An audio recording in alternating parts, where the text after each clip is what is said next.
Bismillahirrahmanirrahim. Assalamualaikum warahmatullahi wabarakatuh. Salam sejahtera buat kawan-kawan semua, dimanapun berada dan apapun agamanya. Semoga hari ini kita mendapatkan apa yang kita inginkan. Di sini Jakarta tanggal 1 hari Jumat. Banyak di luar sana orang yang membawa bekal, ada yang membawa kantong, ada yang membawa mobil, terus membagi-bagikan sembako di pinggir jalan itu untuk kawan-kawan sesama manusia. Tidak dipilih agama, asal ada orang lewat itu dikasih sebungkus-bungkus. Ada yang nasi uduk, ada yang nasi padang. Itu namanya Jumat berkah. Tapi itu hanya ada di hari Jumat saja. Kalau di hari lain tidak ada. Berarti yang berkah itu cuma hari Jumat. Yang lain enggak berkah. Itu berarti ngajinya seperti itu. Jadi seolah-olah dengan namanya itu yang dapat berkah itu cuma hari Jumat. Hari lain tidak dapat berkah. Karena dikasih nama Jumat berkah. Jadi orang bagi-bagi makanan di pinggir jalan itu banyak. Ini sebelum sholat Jumat katanya. Sebelum malaikat itu naik ke langit, jadi malaikat itu mencatat amal-amal baik siapa saja. Si Anu nih ngasih nasi 40 bungkus. Wah, catat malaikat. Sebelum khatib naik mimbar, kalau khatib itu sudah naik mimbar, berarti malaikat itu sudah naik semua, membawa catatan mereka masing-masing. Naik katanya ke langit sana. Dan catatan itu disimpan di lauh mahfuz. Itu keyakinan yang banyak beredar seperti itu. Bagus sih sebenarnya. Tidak ada yang salah. Di dalam berbuat baik itu tidak ada yang salah. Apapun bentuk perbuatan baik yang kita lakukan itu. Baik itu memberi sedikit atau memberi banyak. Itu bagus semua. Tidak ada yang tidak bagus. Bagus bagi si penerimanya. Tapi apakah itu bagus buat si pemiliknya? Itu yang belum tentu. Di dalam melakukan segala sesuatu itu harus ada ilmunya. Ada nggak ilmunya di bidang itu?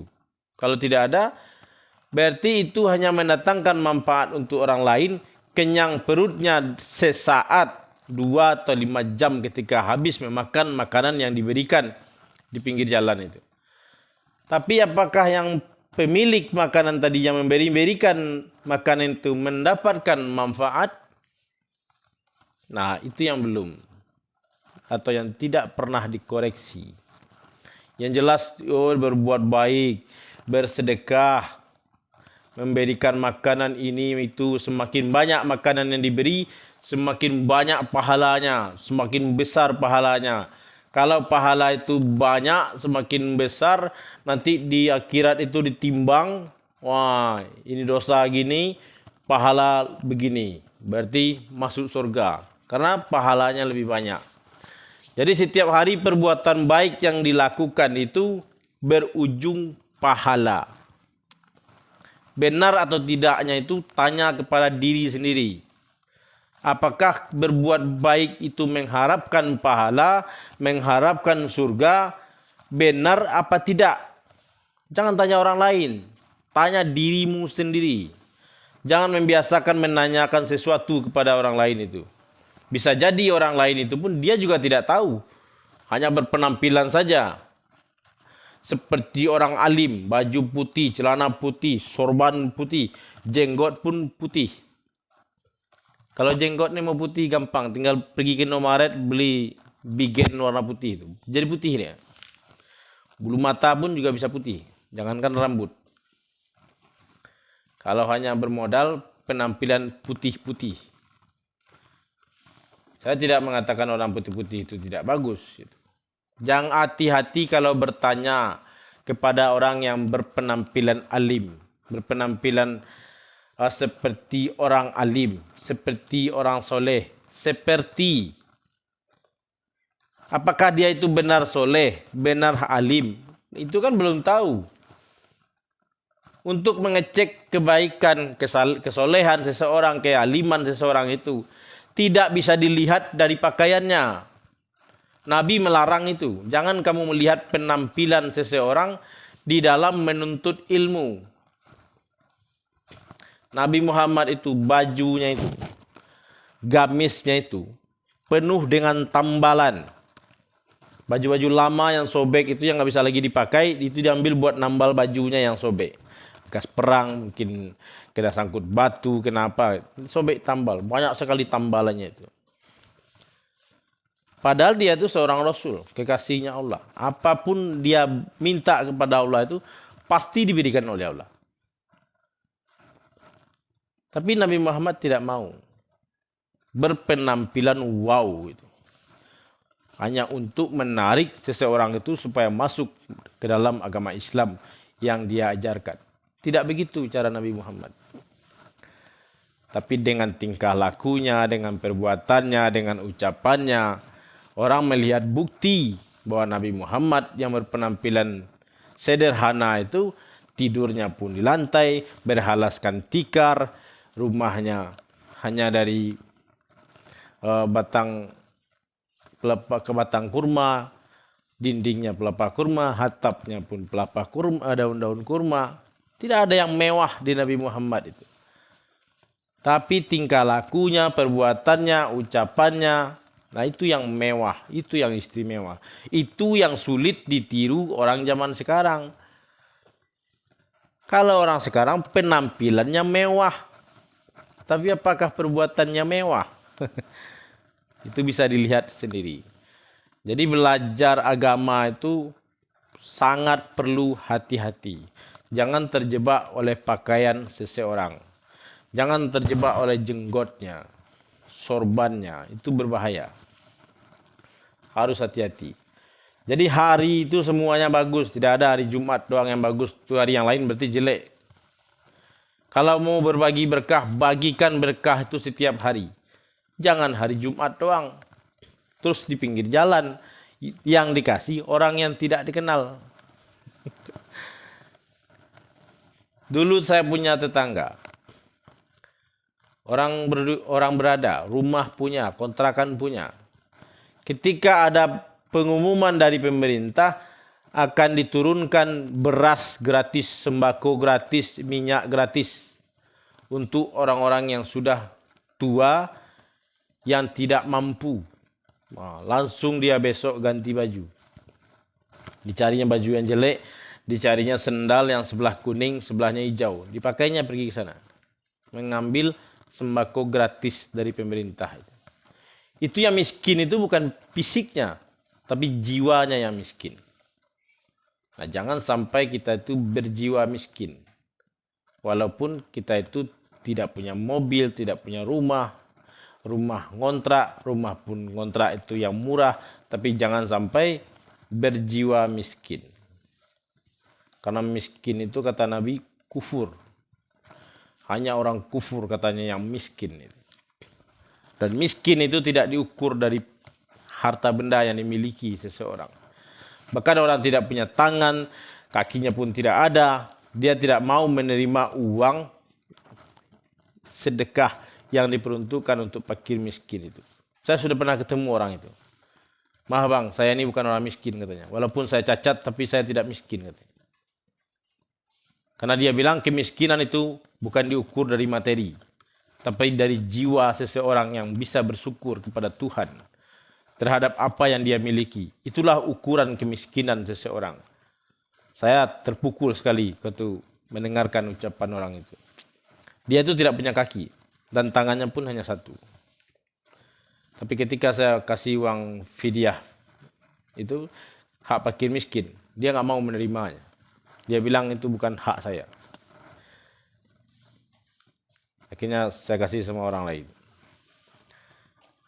Karena perempuan itu, istri saya itu kalau bulan puasa dia pasti men. Jadi uang fidyahnya itu saya kasihkan kepada orang fakir atau orang miskin. Itu yang tercatat di dalam Al-Quran itu seperti itu. Tidak ada anak yatim di situ. Tidak ada guru di situ. Yang ada itu, apabila kamu tidak berpuasa di bulan Ramadan itu, maka wajib membayar fidyah, yaitu memberi makan satu orang fakir miskin. Sebelum matahari terbenam, sore itu udah saya kasih. Cari orang yang layak untuk menerimanya, fakir atau orang miskin. Tapi orang itu menolak untuk menerimanya. Padahal dia itu kalau saya lihat secara fisik, dia itu orang yang layak menerimanya. Dia itu tidak bisa bekerja, hanya tangan kiri atau tangan kanan itu yang ada. Tapi dia tidak mau menerima karena dia merasa bukanlah orang miskin. Miskin itu katanya terletak di jiwa seseorang. Bisa saja orang yang bertubuh lengkap, komplit, tapi jiwanya miskin, maka dia akan mengatakan dia itu orang miskin. Nah, saya hanya kekurangan bagian fisik, tapi jiwa saya tidak miskin. Nah, itu. Saya pernah bertemu orang itu. Jadi saya merasa komplit ini untuk mengatakan saya ini orang miskin. Saya itu malu. Gitu. Malu kepada orang itu. Nah, itulah pentingnya kita itu banyak berjalan-jalan, banyak bertanya, banyak bergaul, banyak bercerita dengan orang. Jadi kita itu bisa mengetahui ternyata banyak di luar sana itu orang yang lebih hebat dari kita. Banyak yang lebih susah keadaannya daripada kita. Tetapi jiwa orang itu kaya. Dia tidak miskin. Walaupun dia itu tidur di gubuk reok. Bocor lagi kalau hujan. Tapi dia tidak mau menerima sedekah. Dia bilang dia itu tidak layak untuk menerimanya. Karena ketika orang itu mau menerima hak fakir miskin, berarti dia telah memantaskan untuk menjadi orang miskin. Jadi orang itu tidak mau memantaskan dirinya sebagai orang miskin. Saya katanya kalau panen singkong itu justru saya kasih orang-orang lewat di sini. Mau singkong enggak? Monggo mampir. Singkong cuman yang dia tanam di kebun dekat pondoknya itu. Nah, dia kasih sama orang lain itu kalau panen. Begitulah kalau jiwa orang itu tidak miskin. Jadi kemiskinan itu tergantung jiwa seseorang. Bukan tergantung fisiknya. Nah, kalau kita ini bersedekah di pinggir jalan sana, itu ini berhubung hari Jumat. Berhubung hari Jumat, jadi mulut saya ini sebenarnya saya tidak bisa mengendalikannya. Jadi keluar begitu saja atas izin Allah. Jadi kalau mau berbuat baik kepada orang atau siapapun saja, itu boleh-boleh saja. Ini sebelum kita membacakan tafsir surat Al-Quran ya, seperti biasa kita pemanasan dulu sedikit. Mana tahu cerita saya ini cocok dengan kawan-kawan yang menonton video saya ini. Jadi bisa diambil sebagai mata pelajaran. Yang pertama, kalau kita mau mengeluarkan uang itu dari kantong kita ini untuk disebutkan atas nama sedekah. Nah, kita harus tahu dulu apakah levelnya sedekah itu nomor berapa. Yang pertama, yang level 1 atau yang pertama kita harus lakukan terhadap diri kita ini membayar hutang. Apakah kita ini berhutang kepada fakir miskin? Yes, misalnya. Pernah tidak berpuasa tapi lupa menghitungnya mungkin 7 atau 8 kali. Atau mungkin setiap tahun itu ada 5 atau 7 kali. Kali sekian tahun. Dari akil balik itu sampai sekarang sudah berapa tahun umur kamu itu. Kalau umur saya misalnya 46 tahun. Dari akil balik, nah itu udah 30 tahun misalnya. Kalau selama setahun itu saja pernah tidak berpuasa 5 kali. 5 kali 30, 150 hari. 150 hari itu dikalikan berapa mau dibayar fidyah hak fakir miskin yang belum terkeluarkan itu. Di sini dia tuh. Di dalam darah kita ini ada hak fakir miskin yang kita endapkan, yang kita makan dulunya. Karena hukum Al-Quran itu tidak boleh lama-lama. Hari ini tidak berpuasa, besok ntar sore sebelum matahari itu terbenam atau sebelum orang itu berbuka, maka hak fakir miskin yang harus kita bayar karena tidak berpuasa itu mungkin karena halangan tertentu, itu harus dibayar, harus dicari orangnya. Makanya banyak orang itu mengantarkan nasi bungkus ke masjid, 7 bungkus. Nah itu perempuan, dia men selama bulan puasa itu tidak puasa 7 hari, dia antar ke masjid itu. Dia mulai men nih, dia tahu tuh men itu 7 kalau enggak 6 hari. Nah dia bungkus nasi padang 7 bungkus, diantarkan ke musola atau ke masjid dekat rumah dia itu untuk berbuka puasa. Itu dia niatkan bayar fidyah. Nah, seandainya mennya itu lebih dari 7 hari, dia nanti hanya akan mengganti 1 hari lagi. Yang jelas dia sudah mengeluarkan 7 hari karena tidak berpuasa, karena sakit. Nah, orang men itu disebut sakit. Nah, halangan yang kedua itu orang itu melakukan perjalanan jauh. Kemudian dia tidak kuat untuk melakukan perjalanan jauh itu, dan dia itu boleh membatalkan puasanya itu atau tidak berpuasa dengan syarat membayar fidyah, yaitu memberi makan 1 orang fakir miskin. Ini jangan dianggap enteng, jangan dianggap sepele. Ini Al-Quran. Kalau Al-Quran yang berkata, itu tidak ada lagi kata bantahan di dalam itu. Kalau hadis bisa dibantah. Buatan siapa ini? Sahih apa tidak? Nah, itu bisa ditimbang-timbang. Tapi kalau Al-Quran tidak ada pembantahan sedikit pun. Kalau Allah itu yang berbicara seperti itu, maka harus diikuti yang seperti itu. Wajib hukumnya. Tidak melakukan perintah yang ada di dalam Al-Quran itu disebutlah kafir. Dan bisa juga disebut tidak menaati aturan agama Islam. Jadi kalau untuk kafir itu bukan orang yang berbeda agama dengan kita. Mengajinya itu yang benar gitu. Orang berbeda agama dengan kita itu bukan kafir, tapi berbeda keyakinan. Yang kafir itu siapa? Ya kafir itu kita. Apabila kita tertutup terhadap pemberitahuan Allah yang ada di dalam Al-Quran ini, dan kemudian kita tidak mau menaati atau melaksanakan perintah Al-Quran itu, berarti kafir sudah. Kafir itu artinya kalau ini tidak kafir nih, tapi kalau ditutup ini kafir sudah, tertutup, kafir. Bahasa Arabnya kafir, bahasa Inggrisnya kafir. Al-Quran, nah ini kafirnya. Semakin gede ini maka semakin bid kafir. Kalau ini kafirnya pas sesuai dengan Al-Qurannya. Itu kafir itu artinya tertutup atau penutup. Nah kalau kita tidak taat kepada Al-Quran terhadap perintah Allah, berarti kita itu sedang tertutup atau kafir. Jadi kafir itu tidak ada hubungannya dengan surga dan enggak ada juga dengan neraka. Dia itu lagi tertutup. Kalau sudah terbuka berarti tidak kafir lagi. Kan ngajinya gampang, enggak ribet. Nah orang yang berbeda agama dengan kita itu dia berbeda keyakinan. Keyakinan dia menuju Allah itu melalui jalan tol. Ya sudah lewat jalan tol. Kita menuju Tuhan itu mau lewat jalan biasa. Ya sudah lewat jalan biasa. Ada lagi orang mau menuju Tuhan itu lewat jalan kampung. Masuk kampung, keluar kampung. Jadi tergantung kita itu mau menuju Allah itu menggunakan agama apa. Jadi tidak ada agama itu yang kafir, sesat. Jangan mengaji itu asal-asalan. Tidak, Allah saja tidak pernah membenci, tidak pernah memusuhi, tidak pernah tidak memberikan rahmat, tidak pernah tidak memberikan keberuntungan kepada orang yang berbeda agamanya selain agama Islam itu. Kan tidak ada. Semua Allah berikan mereka itu kasih sayangnya. Punya mobil, punya rumah, apa agamanya itu? Non-Islam, kafir.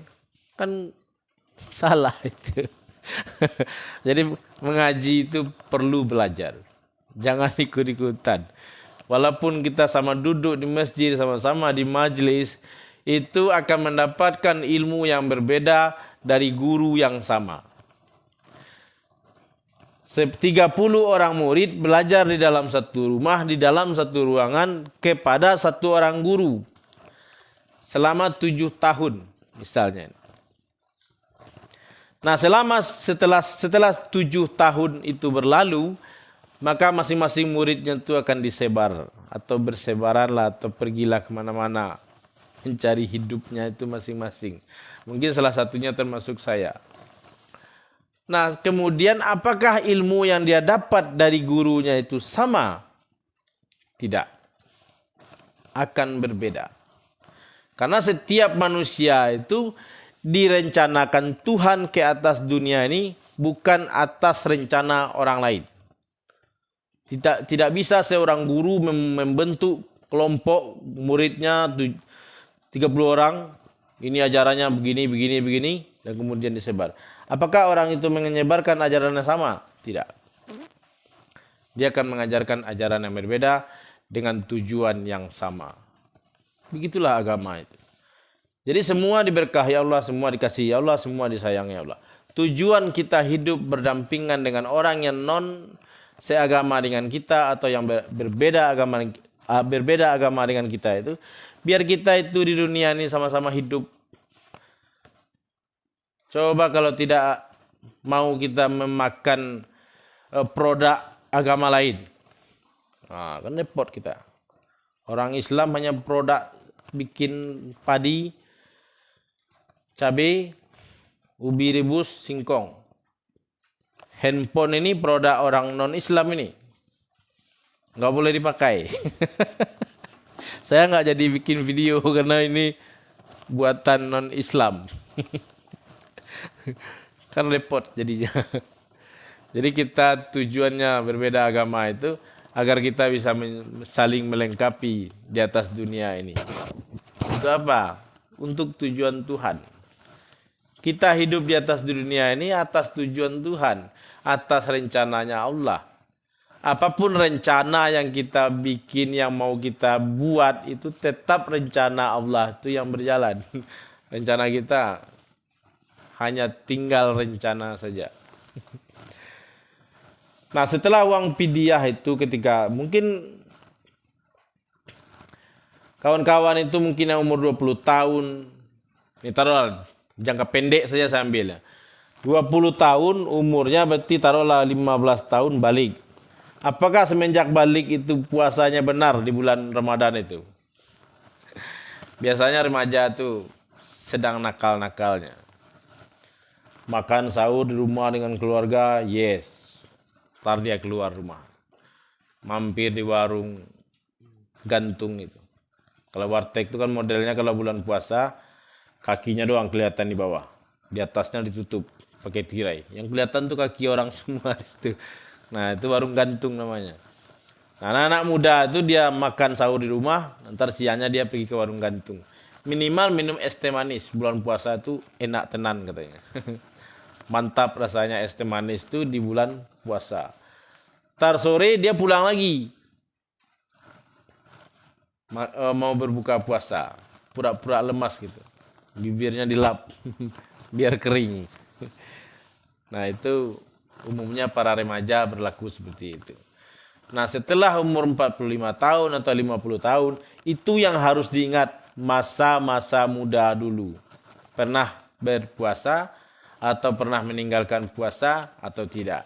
Jika pernah meninggalkan puasa itu, maka hutang fidyah itu sampai saat ini masih ada. Itu yang harus dibayar dulu, baru bersedekah. Jadi ada tingkat-tingkatannya itu. Seperti tangga itu 1, 2, 3, 4. Gitu. Tidak boleh langsung meloncat ke sedekah. Apa ini Bu? Sedekah. Pernah puasa nggak bulan kemarin Bu? Pernah? Bayar fidyah nggak? Nggak. Nah, itu dulu yang harus dibayar sebenarnya. Hak orang lain yang telah termakan oleh kita. Itu yang harus dikeluarkan. Itu disebutkan itu. Di dalam hati kita ini. Saya niat bayar fidyah 140.000 nih. Dibikinlah masakan ini segala macam. Dibagikan pinggir jalan. Ya enggak apa-apa. Boleh-boleh saja gitu. Mungkin di luar sana itu banyak orang fakir miskin yang sedang mencari nafkah gitu. Mungkin dia belum berlaris atau belum dapat orderan gitu. Ya, mungkin dia lapar atau haus pas ada makan pinggir jalan, berarti kita telah membantu seseorang itu dari kelaparan. Itu yang pertama. Dan yang kedua itu zakat. Setiap rezeki yang kita peroleh walaupun besar ataupun kecil itu harus dikeluarkan zakatnya. Ya dihitung sekarang 2,5%. Kalau dapat duit 100.000 hari ini harus dikeluarkan zakatnya. Zakat itu artinya untuk mensucikan rezeki yang kita dapat hari ini. Tidak dihitung sekian emas dulu baru dikeluarkan zakatnya. Itu hitungan pelit namanya itu. Karena pelit orang akhirnya dibuatlah perhitungan seperti itu. Allah itu dalam Al-Quran ini mengatakan sebagian dari rezeki yang aku berikan kepadamu bagikan kepada orang lain. Tidak Allah bilang setahun, tidak Allah bilang sebulan. Tapi setiap rezeki yang diberikan oleh Allah itu katanya berikan kepada orang lain. Baik terang-terangan ataupun sembunyi-sembunyi. Hak orang lain itu di dalam rezeki kita tuh. Walaupun rezeki itu hanya 100.000 ataupun 50.000. Hak orang lain di dalamnya harus dikeluarkan. Kalau kita makan itu berarti kita telah memakan yang haram. Nah, yang haram setiap makanan itu akan menghasilkan setetes darah di dalam tubuh kita ini. Dan satu tetes itu akan bergabung dengan darah yang lain. Maka darah yang lain itu pun akan menjadi rusak gara-gara setetes darah yang masuk ke sana dalam keadaan belum dibersihkan atau dalam keadaan haram. Jadi haram ini haram, itu haram. Apa itu haram? Nggak ngerti, yang penting haram, nggak boleh. Jadi haram itu pun harus belajar. Apa itu haram? Sikit-sikit haram, sikit-sikit haram. Nah, itu haram itu harus dipelajari. Apa itu haram? Baru kita bisa terapkan di dalam kehidupan kita sehari-hari. Kalau kita memakan hak, mencampurkan hak orang lain dengan hak kita, dan kemudian kita makan, kita masukkan ke dalam badan kita, maka dia berubah menjadi haram. Kenapa menjadi haram? Karena ada hak orang lain di dalamnya yang belum dikeluarkan. Maka disebutlah bahasa kerennya itu zakat. Jadi kalau kamu gaji 100.000 sehari, ya keluarkan zakatnya 2.500. Kalau 2,5%. Nah, setelah uang itu bersih, barulah dia menjadi uang yang halal untuk dimakan. Jadi bersedekah sama orang lain itu boleh-boleh saja. Tapi kita harus mendatangkan manfaat untuk diri kita. Jangan sampai orang lain saja yang mendapatkan manfaat, tapi kita tidak. Jadi harusnya kita dapat manfaat karena membayar hutang-hutang kita, mensucikan rezeki yang kita dapat, dan kemudian orang yang kita beri itu mendapatkan rasa haus, hilang rasa hausnya, hilang rasa laparnya. Itu berarti kita telah menyelamatkan seseorang itu dari kelaparan saat itu. Ya, untuk seterusnya kan tidak mungkin. Masa nasi sebungkus itu orang bisa tahan lapar, hilang laparnya selama 1 hari, kan nggak mungkin. Ya, paling 6 jam dia itu akan lapar lagi. Yang jelas kita sudah menyelamatkan dia itu selama 6 jam dari kelaparan atau rasa haus. Maka kita berilah ya, makanan dan minuman kepada orang itu di Jumat berkah. Harusnya setiap hari, jangan hari Jumat saja. Jadi kalau mau berbuat baik itu jangan tanggung-tanggung. Jangan setiap hari Jumat. Tahu-tahu hari Kamisnya meninggal dunia. Ya nggak jadi bikin Jumat berkah. Kenapa Bu nggak jadi Jumat berkah? Bapaknya meninggal. Kemarin rencananya mau bikin Jumat berkah, bikin lauk ini, lauk itu, segala macam. Tahu-tahu Jumat paginya itu meninggal. Ya nggak jadi bikin Jumat berkah. Jadi kalau niat mau bikin berkah hari ini, bikin hari ini, jangan nunggu hari besok. Apalagi Jumat, itu lama sekali itu. Kematian itu tidak pernah datang pakai permisi. Nggak ada ketok-ketok pintu dulu dia. Lagi di kamar mandi orang itu kalau mati itu datang, sit, dicabut nyawanya. Oke kawan, itulah sedikit pemanasan. Seperti biasa. Ini pemanasan doang nih, udah setengah jam. Di tema video yang ini saya membacakan terjemahan ya. Terjemahan surat. Sebab surat ini adalah sesuatu yang sangat penting yang diberikan oleh Allah itu ke atas dunia ini untuk manusia. Nah, berhubung kita ini manusia, maka kita harus membaca Al-Quran ini. Jangan pikir di gereja tidak ada Al-Quran. Jangan berpikir di kelenteng tidak ada Al-Quran. Banyak Al-Quran di sana. Orang itu belajar Al-Quran semua. Bahkan ada yang yasinan setiap malam Jumat itu. Karena Al-Quran ini bukan diperuntukkan untuk orang Islam saja, tapi untuk seluruh umat manusia yang mau mengambil mata pelajaran. Karena ini kitab termuda, Al-Quran itu. Jadi dalam Al-Quran ini ada Zaburnya, ada Tauratnya, ada Injilnya. A'udzubillahi minasyaitonirrajim. Bismillahirrahmanirrahim. Ini tulisannya terlalu kecil. Kita baca ini. Surat Ibrahim ayat ke 32. Kita ulang sedikit dari video yang sebelumnya. Allah lah yang telah menciptakan langit dan bumi dan menurunkan air hujan dari langit. Kemudian dengan air hujan itu dia mengeluarkan berbagai buah-buahan sebagai rezeki untukmu. Dan dia telah menundukkan kapal bagimu agar berlayar di lautan dengan kehendaknya. Dan dia menundukkan sungai-sungai bagimu. Ini sudah dibahas. Kita lanjutkan ke 33. Dan dia telah menundukkan matahari dan bulan bagimu yang terus-menerus beredar di dalam orbitnya. Dan telah menundukkan malam dan siang bagimu. Ini kayaknya kemarin belum dibahas. 33. Coba di sini.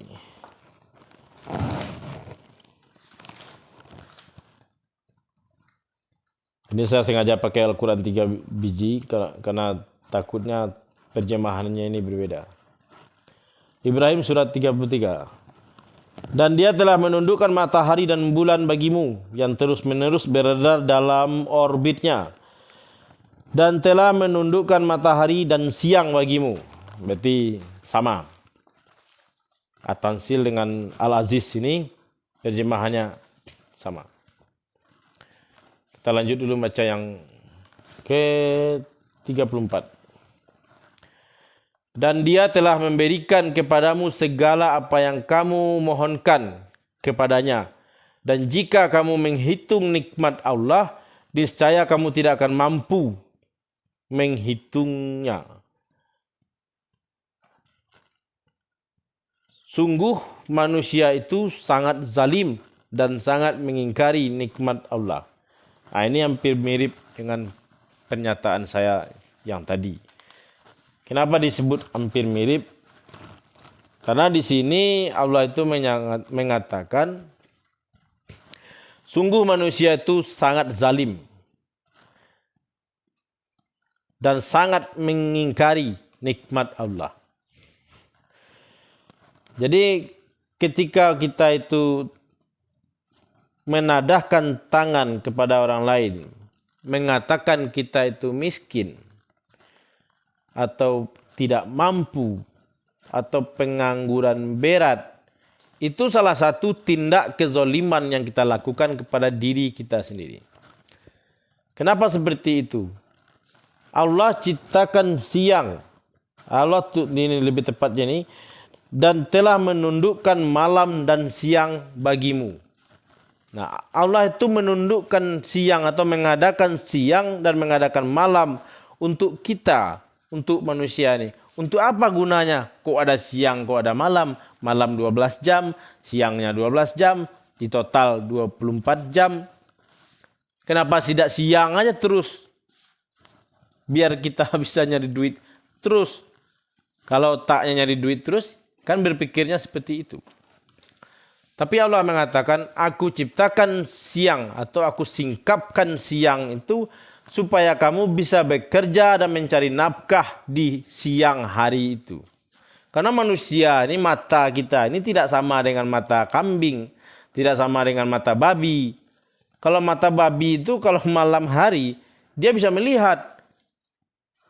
Biarpun tidak ada cahaya sedikit pun dia bisa melihat. Tidak ada babi itu nyasar pulang ke rumah dia. Malam-malam nyari, masuk kebun, keluar kebun, nyari daun, nyari ubi apa gitu, dibawa lagi ke kandangnya itu di hutan sana itu. Anaknya menunggu di sana. Tidak ada babi itu yang nyasar di malam hari berjalan, karena matanya bisa melihat di malam hari. Berbeda dengan mata kita. Mata kita ini hampir sama dengan mata burung. Burung itu kalau malam, ayam misalnya nih, itu tidak bisa melihat tanpa cahaya. Kalau ada lampu ya bisa melihat. Tapi kalau tidak ada lampu, maka matanya itu sama dengan mata kita. Tidak bisa melihat di malam hari. Makanya manusia itu disuruh Allah itu, gunakanlah malam hari itu untuk beristirahat dan tidur. Nah, kalau orang itu bekerja di malam hari, bergadang di malam hari, tidak mau tidur, tidak mau beristirahat, itulah yang disebut orang yang telah zalim, orang yang telah ingkar terhadap apa? Terhadap dirinya sendiri. Allah suruh istirahat di malam hari itu. Main HP. Udah merah matanya itu, masih main HP. Malam. Sampai jam 2, sampai jam 3. Ada yang sampai jam 5 subuh. Udah azan nih katanya.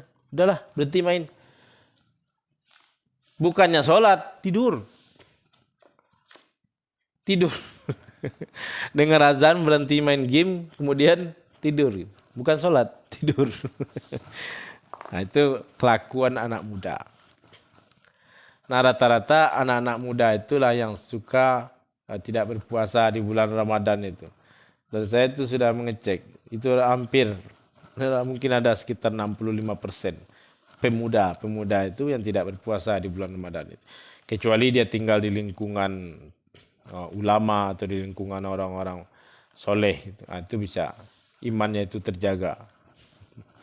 Tapi yang tidak, ya begitulah keadaannya. Ya mungkin kawan-kawan yang ada di sana itu yang nonton video saya ini mungkin nasibnya hampir sama seperti itu. Di waktu muda. Itu yang harus kita ingat. Di waktu muda. Jadi malam itu disuruh Allah, kita disuruh di ayat 33 ini. Ditundukkan malam itu untuk manusia supaya kita bisa beristirahat dan tidur di malam hari itu. Supaya besok di siang hari itu kita bisa bekerja, bisa berusaha, bisa mencari nafkah. Ini kalau sudah menjadi suami orang, malam begadang, duduk di warung, main domino sampai pagi, tidurnya jam 5 subuh, bangun nyantar jam 11 siang. Suami orang nih. Sudah beristri, sudah bertanggung jawab. Itu nyari nafkahnya itu kapan? Kan itu pertanyaannya. Kapan lagi mau pergi ke kebun? Kapan lagi mau pergi berdagang? Kapan lagi mau pergi bekerja? Bangunnya jam 12 siang. Ketika ditanya, kenapa nggak kerja Pak? Mas, nggak ada lowongan Pak.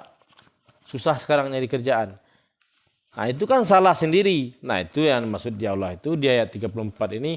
Itulah orang yang zalim dan ingkar kepada ayat Al-Quran. Atau lebih tepatnya itu mengingkari nikmat Allah yang ada pada dirinya itu. Jadi kita ini harus hati-hati. Semua nikmat Allah itu sudah diberikan kepada kita. Mau kita pergunakan atau tidak, itu hak kita. Dan semua efek samping yang akan diakibatkan oleh kelalaian kita itu, kita sendiri juga yang menanggung. Orang berhutang fidyah itu susah meninggal dunianya. Karena ruhnya itu tersangkut di dalam tubuhnya ini susah untuk dicabut.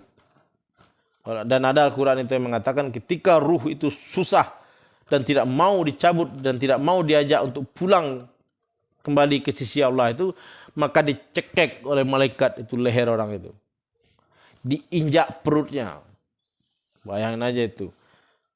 Malaikat itu sampai segitu kejamnya dia. Menginjak, memukul kepalanya itu, bahkan mencekik leher orang itu. Makanya ada orang yang mati itu meninggal, lidahnya itu keluar. Karena ditarik semua malaikat itu, ruhnya itu keluar.